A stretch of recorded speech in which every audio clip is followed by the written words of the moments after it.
kwamba mnamo tarehe 14 mwezi wa 9 mwaka 2025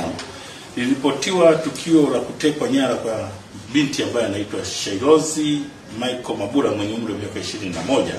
alikuwa ni mwanachuo katika chuo cha Mzumbe, chuo kikuu cha Mzumbe ndaki ya Mbeya,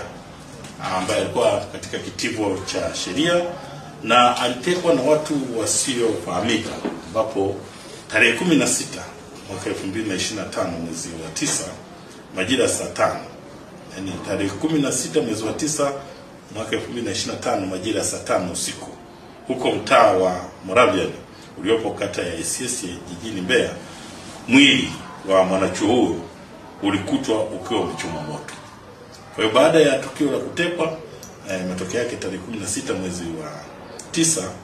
majira ya saa 5 za usiku kwenye huo mtaa wa Moravian niliosema,